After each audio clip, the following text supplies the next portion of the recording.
السلام عليكم ورحمة الله وبركاته. معكم عبد الله، يا رب تكونوا بخير.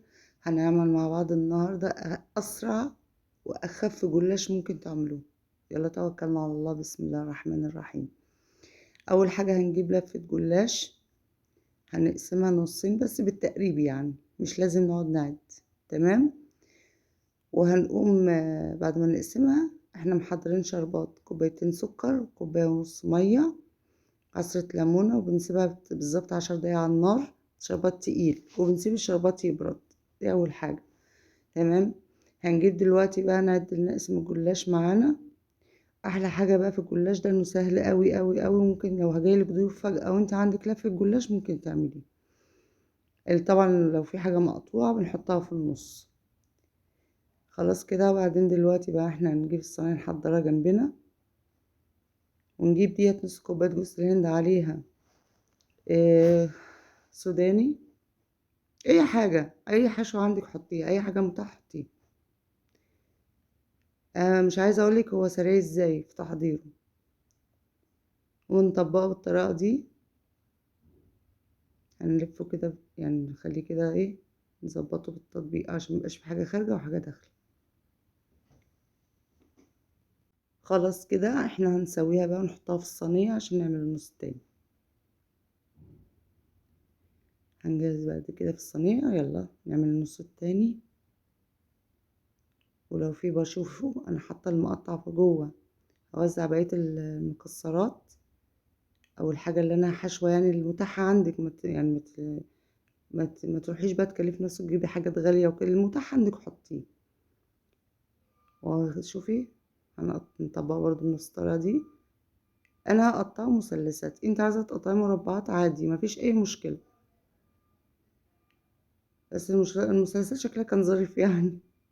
كان عامل زي الجاهز، حتى في طعمه كان حلو قوي على فكرة.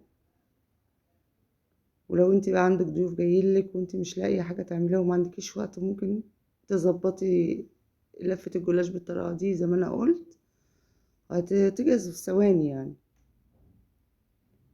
هنقطعها بقى زي ما احنا عايزين، بأي شكل انت عايزاه. عايزة تقطعيه بقى مربع، عايزة تقطعيه مثلث، براحتك.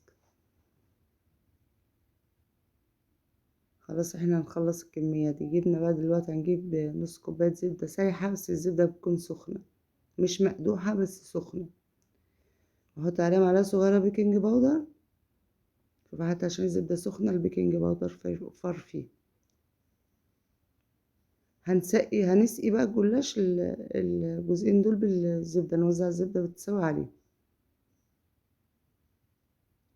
مش عايزة اقول لكم على فكرة، ممكن تحطي سمنة مش لازم زبدة، يعني المتاح عندك زي ما انا قلت حطيه.